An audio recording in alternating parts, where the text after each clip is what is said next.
Assalamualaikum warahmatullahi wabarakatuh. Salam sejahtera untuk kita semua. Kembali lagi di pelajaran mata kuliah Psikologi Perkembangan Dewasa dan Usia Lanjut.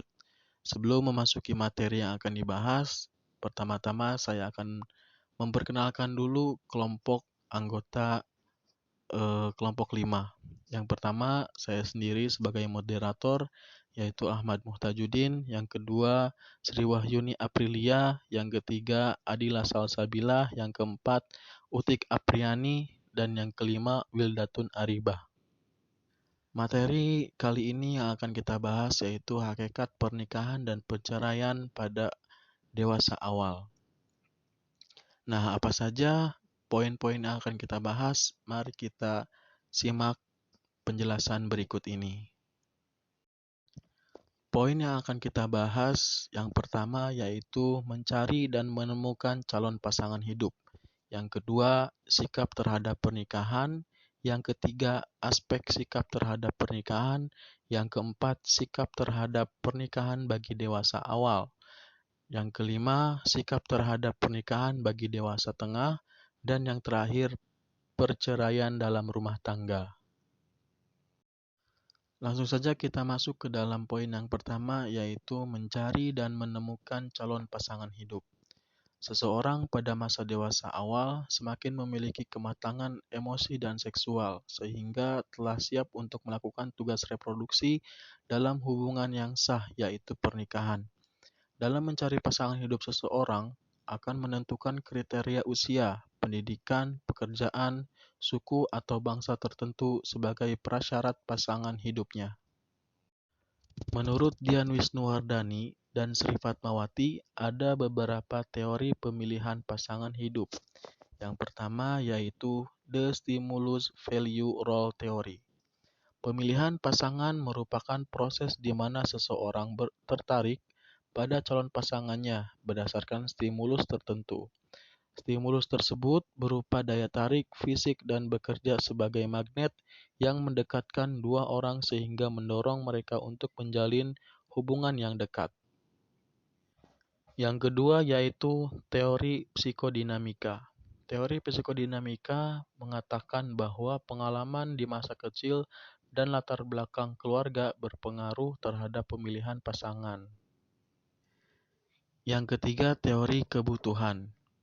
Konsep hierarki kebutuhan yang diungkapkan Maslow beranggapan bahwa kebutuhan-kebutuhan di level rendah harus terpenuhi atau cukup terpenuhi terlebih dahulu, sebelum kebutuhan-kebutuhan di level yang lebih tinggi menjadi hal yang memotivasi. Yang keempat, exchange theory. Menurut Dian Wisnuwardani dan Sri Fatmawati, mengatakan bahwa pada teori ini sumber daya seseorang adalah hal penting dalam menjalani hubungan dengan orang lain. Dan yang kelima, filter theory. Menurut Kerckhoff dan Dapis, Dian Wisnuwardani dan Sri Fatmawati, bahwa dalam teori ini seseorang memilih pasangan hidup menggunakan pertimbangan atau kriteria tertentu untuk mendapatkan calon pasangan. Perlu adanya proses untuk saling mengenal satu sama lain ketika seseorang melakukan pemilihan pasangan hidup. Selanjutnya kita masuk ke dalam poin yang kedua, yaitu sikap terhadap pernikahan. Definisi sikap terhadap pernikahan adalah sebagai bentuk evaluasi perasaan dan kecenderungan potensial untuk bereaksi yang merupakan hasil interaksi antara komponen kognitif, afektif, dan konatif yang saling bereaksi di dalam memahami, merasakan, dan berperilaku terhadap pernikahan. Nah, di bagian 3 ada aspek sikap terhadap pernikahan. Pembentukan sikap terhadap pernikahan merupakan hasil dari pengalaman yang dilihat dari bentuk pernikahan orang tua maupun dari orang sekitar. Seperti halnya dimensi dalam sikap pada umumnya, maka dimensi dalam sikap pernikahan dibagi dalam 3 dimensi, yaitu kognitif, afektif, dan konatif. Nah, di dimensi pertama berupa kognitif merupakan masuknya persepsi individu terhadap pernikahan. Persepsi tersebut bisa mengarah ke positif maupun negatif. Persepsi positif di sini adalah seseorang memandang pernikahan sebagai lembaga yang memberikan kenyamanan serta mendapatkan keintiman dalam ikatan yang sah secara hukum dan agama. Persepsi negatif terhadap pernikahan adalah ketika seseorang memandang pernikahan sebagai suatu hal yang menakutkan karena akan dihadapkan pada masalah-masalah baru dalam kehidupannya. Di dimensi kedua berupa afektif, di mana sikap seseorang sangat ditunjukkan secara langsung. Apakah ia menganggap pernikahan sebagai sesuatu yang menyenangkan atau menyedihkan? Apabila seseorang memandangnya secara positif, ia akan merasa bahwa pernikahan adalah sesuatu yang menyenangkan. Sedangkan apabila seseorang memandangnya secara negatif, maka ia akan menganggap pernikahan sebagai sesuatu yang menyedihkan. Di dimensi ketiga berupa konatif, di mana dimensi ini menunjukkan kecenderungan sikap seseorang. Apabila pandangan dan perasaannya terhadap pernikahan adalah positif, maka seseorang akan cenderung menerima suatu ikatan pernikahan sebagai fase yang akan dilewati dalam kehidupannya. Sedangkan apabila persepsi dan perasaan seseorang terhadap pernikahan adalah negatif, maka ia akan cenderung untuk tidak ingin terikat dalam komitmen pernikahan. Di slide selanjutnya ada penambahan materi, yaitu tentang faktor-faktor yang mempengaruhi sikap terhadap perkawinan atau pernikahan. Menurut Walgito, di sini ada 4 faktor. Faktor pertama yaitu faktor fisiologis. Faktor fisiologis, seseorang akan ikut menentukan bagaimana sikap seseorang. Berkaitan dengan ini ialah faktor umur dan kesehatan. Pada umumnya, orang muda sikapnya lebih radikal daripada orang yang telah tua, sedangkan pada orang dewasa sikapnya lebih moderat. Dengan demikian, masalah umur akan berpengaruh terhadap sikap seseorang. Orang yang lebih sering sakit lebih bersikap tergantung daripada orang yang tidak sering sakit. Nah, nomor 2 ada faktor pengalaman langsung terhadap objek sikap. Bagaimana sikap seseorang terhadap objek sikap akan dipengaruhi oleh pengalaman langsung orang yang bersangkutan dengan objek sikap tersebut. Misal, orang yang mengalami peperangan yang sangat mengerikan akan mempunyai sikap yang berbeda dengan orang yang tidak mengalami peperangan terhadap objek sikap peperangan. Orang akan mempunyai sikap yang negatif terhadap peperangan atas dasar pengalamannya. Ketiga, yaitu faktor kerangka acuan. Kerangka acuan merupakan faktor yang sangat penting dalam sikap seseorang, karena kerangka acuan ini akan berperan terhadap objek sikap. Bila kerangka acuan tidak sesuai dengan objek sikap, maka orang mempunyai sikap yang negatif terhadap objek sikap tersebut. Keempat, yaitu faktor komunikasi sosial. Faktor komunikasi sosial sangat jelas menjadi determinan sikap seseorang, dan faktor ini yang banyak diteliti. Komunikasi sosial yang berwujud informasi dari seseorang kepada orang lain dapat menyebabkan perubahan sikap pada diri orang yang bersangkutan. Baik, selanjutnya saya akan menjelaskan tentang sifat pernikahan bagi dewasa awal. Masa dewasa awal adalah masa yang penuh dengan tantangan. Dewasa awal dapat dimulai dari usia belasan atau permulaan usia 20 dan berlangsung sampai usia 30-an. Salah satu tugas perkembangan masa dewasa awal menurut Havikers yaitu membina kehidupan rumah tangga atau pernikahan. Berdasarkan tugas perkembangan tersebut, sebagian besar orang dewasa awal di dunia berkeinginan untuk melakukan pernikahan. Menurut Hartlock 1980, munculnya sikap terhadap pernikahan pada umumnya terjadi pada individu ketika memasuki masa dewasa awal. Hal ini disebabkan tugas perkembangan dewasa awal adalah dimulainya masa menikah dan membina keluarga. Menurut Hartlock 1980, tugas perkembangan dalam masa dewasa awal adalah masa dimulainya upaya untuk memilih pasangan hidup dan bekerja. Dewasa awal sendiri adalah mereka yang berusia 18 sampai dengan 40 tahun. Sikap terhadap pernikahan. Sikap terhadap pernikahan sebagai bentuk evaluasi perasaan dan kecenderungan potensial untuk bereaksi yang merupakan hasil interaksi antara komponen kognitif, afektif, dan konatif yang saling bereaksi di dalam memahami, merasakan, dan berperilaku terhadap pernikahan. Aspek sikap terhadap pernikahan. Pembentukan sikap terhadap pernikahan merupakan hasil dari pengalaman yang dilihat dari bentuk pernikahan orang tua maupun dari orang sekitar. Seperti halnya dimensi dalam sikap pada umumnya, maka dimensi dalam sikap terhadap pernikahan dibagi dalam 3 dimensi, yaitu kognitif, afektif, dan konatif. Faktor-faktor yang mempengaruhi sikap terhadap pernikahan. Yang pertama yaitu faktor fisiologis. Yang kedua, faktor pengalaman langsung terhadap objek sikap. Yang ketiga, faktor kerangka acuan. Dan yang terakhir yaitu faktor komunikasi sosial. Selanjutnya, saya akan menjelaskan tentang sikap terhadap pernikahan bagi dewasa madya. Periode masa dewasa tengah merupakan masa terpenting bagi individu di mana dirinya dituntut untuk menyesuaikan diri terhadap pola-pola hidup dan harapan yang baru. Itu menurut Harlock tahun 1997. Serta menjalankan peran-peran yang baru dan tumbuh menjadi pribadi yang matang.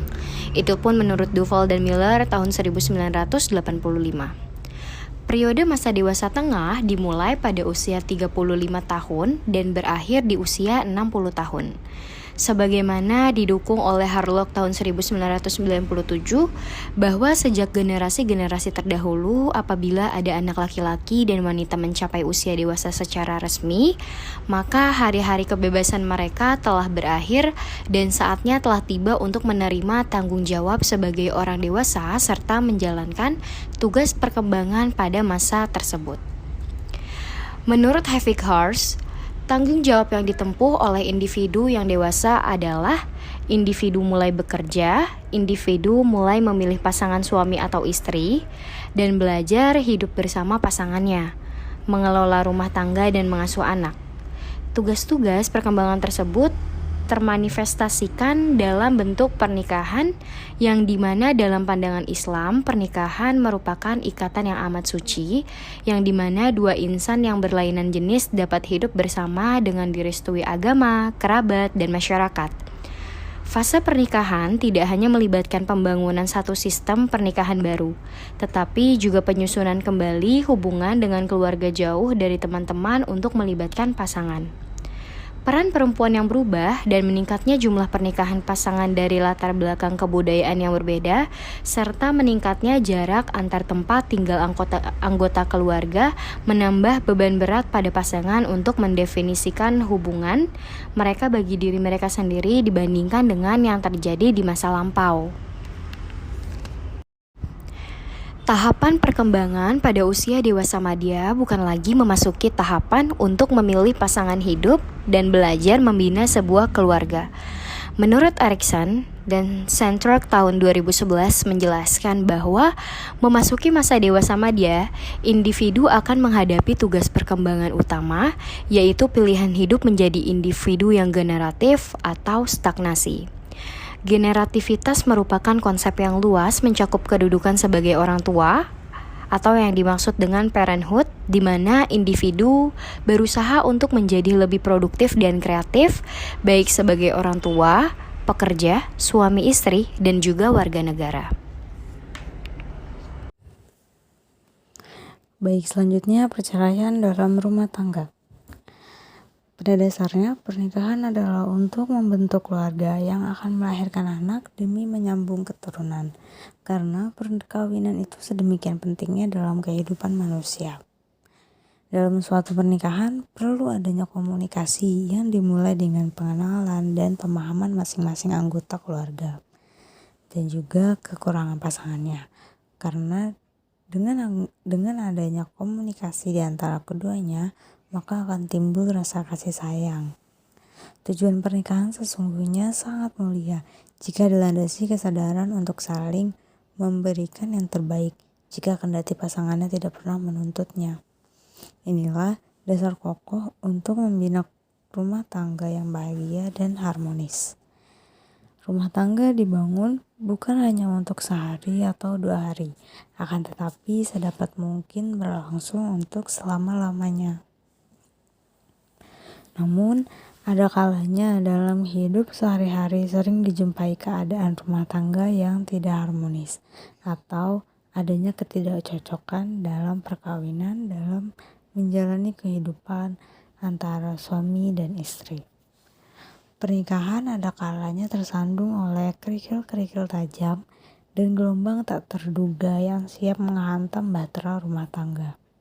Seperti adanya perbedaan pendapat, ada suka dan duka, dan yang paling penting kita dapat menyadari bahwa pasangan kita mempunyai kekurangan yang tidak mungkin diubah dan cenderung menimbulkan pertengkaran-pertengkaran dalam membina rumah tangga. Oleh karena itu, untuk menghindari perpecahan keluarga yang makin meluas, maka agama Islam mensyariatkan perceraian sebagai jalan keluar yang terakhir bagi suami dan istri yang sudah gagal dalam membina rumah tangga. Perceraian menurut hukum Islam adalah merupakan sesuatu yang dilarang oleh Allah SWT. Akan tetapi, itu hanya merupakan tindakan manusianya saja yang sangat tidak disukai oleh Allah SWT. Kecuali dapat dilakukan dengan suatu tindakan terpaksa apabila memang sesuai dengan ketentuan agama Islam yang antara lain adalah apabila ada kesalahpahaman di antara suami istri dan terjadi penyimpangan perilaku dan tidak mengorbankan anak sebagai hasil perkawinan. Karena akan banyak sekali dampak yang timbul dengan terjadinya perceraian yang sangat nyata, yang dapat dilihat dan akan langsung terasa pada anak. Pengadilan agama juga berusaha untuk mendamaikan kedua belah pihak terlebih dahulu, dengan harapan untuk mengembalikan keutuhan rumah tangga suami istri yang mengajukan perceraian. Bahkan antara kedua belah pihak diberi waktu selama beberapa hari untuk memikirkan kembali tentang keputusan cerai tersebut. Apabila kata sepakat kembali tidak tercapai, maka pengadilan agama memberikan keputusan cerai. Menurut Undang-Undang Nomor 1 Tahun 1974 tentang perkawinan yang dijelaskan dalam pasal 38 bahwa perkawinan dapat putus karena kematian, perceraian, dan atas keputusan pengadilan. Permasalahan dalam rumah tangga sulit untuk dipecahkan dan kadang-kadang berakibat hubungan ikatan perkawinan suami istri. Faktor penyebab retaknya hubungan ikatan suami istri seperti kurangnya kedewasaan pasangan suami istri, ekonomi, keluarga yang dirasa kurang mendukung kebutuhan keluarga, sering terjadi kesalahpahaman pemikiran pasangan suami istri, dan faktor-faktor sosial lainnya. Asumsi tentang perceraian itu dapat dijelaskan bahwa perceraian itu disebabkan karena krisis akhlak yang menimpa salah satu pasangan suami istri, seperti perbuatan seseorang dengan perempuan atau laki-laki lain. Perbuatan semena-mena terhadap istri baik berupa ucapan-ucapan, berupa kekerasan dalam rumah tangga yang dapat menyebabkan penderitaan, dan juga karena ditinggal suami selama beberapa tahun, itu juga merupakan faktor penyebab perceraian yang diterangkan dalam Undang-Undang Perkawinan. Kemudian apabila perceraian disebabkan oleh faktor kematian, maka sudah jelas hal tersebut tidak dapat dihindarkan. Berbeda dengan perceraian yang disebabkan oleh faktor lain, maka secepatnya dicarikan penyelesaian agar dapat dihindari.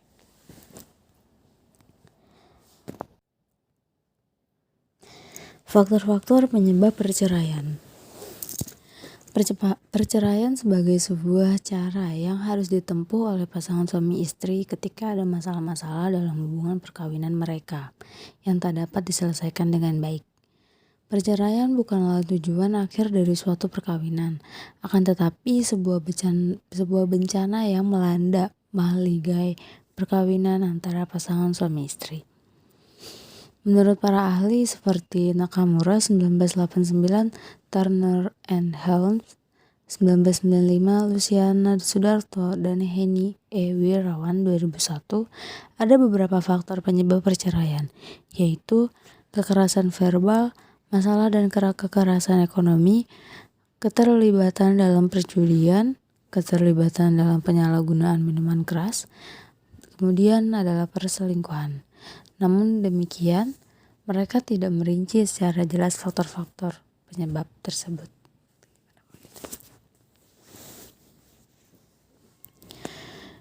Yang pertama, kekerasan verbal. Kekerasan verbal atau verbal violence merupakan sebuah penganiayaan yang dilakukan oleh seorang pasangan terhadap pasangan lainnya dengan menggunakan kata-kata, ungkapan kalimat yang kasar, tidak menghargai, mengejek, mencaci maki, menghina, menyakiti perasaan, dan merendahkan harkat martabat. Akibat mendengarkan dan menghadapi perilaku pasangan hidup yang demikian, membuat seseorang merasa terhina, kecewa, terluka batinnya, dan tidak betah untuk hidup berdampingan dalam perkawinan. Yang kedua, masalah ekonomi finansial. Salah satu faktor keberlangsungan dan kebahagiaan sebuah perkawinan sangat dipengaruhi oleh kehidupan ekonomi finansialnya. Kebutuhan-kebutuhan hidup akan dapat tercukupi dengan baik bila pasangan suami istri memiliki sumber finansial yang memadai. Dalam masyarakat tradisional maupun modern, seorang suami tetap memegang peran besar untuk menopang ekonomi keluarga. Sehingga mau tidak mau seorang suami harus bekerja agar dapat memiliki penghasilan. Oleh karena itu, dengan keuangan tersebut akan dapat menegakkan kebutuhan ekonomi keluarganya.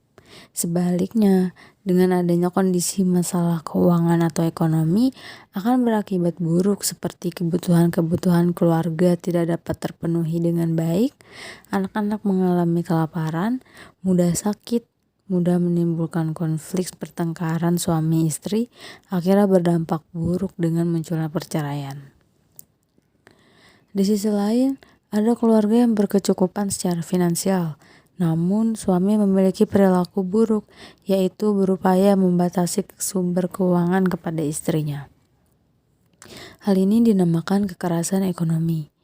Yang dimaksud dengan kekerasan ekonomi yaitu suatu kondisi kehidupan finansial yang sulit dalam melangsungkan kegiatan rumah tangga akibat perlakuan sengaja dari pasangan hidupnya, terutama suami.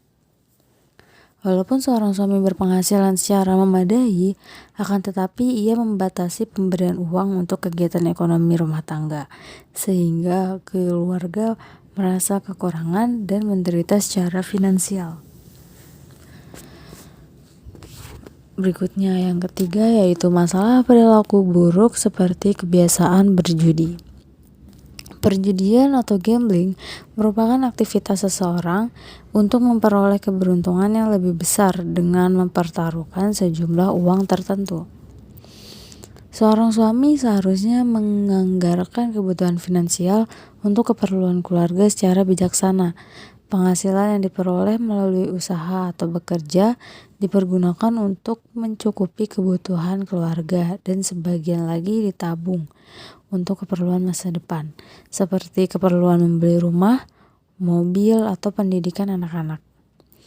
Namun, ketika seorang suami melupakan atau mengabaikan kebutuhan keluarga sehingga semua penghasilan dipertaruhkan untuk kegiatan perjudian, maka hal ini sangat mengecewakan bagi istri maupun anak-anak. Mereka tidak dapat menikmati kehidupan yang sejahtera dan selalu menderita secara finansial. Oleh karena itu, mereka protes dan menggugat untuk bercerai dari suami daripada hidup dalam penderitaan yang berkepanjangan. Sebab judi tak akan pernah menyebabkan seseorang menjadi kaya raya, tetapi selalu membawa kesengsaraan hidup. Sekian pemaparan materi dari kelompok kami, kurang lebihnya mohon maaf. Wassalamualaikum warahmatullahi wabarakatuh.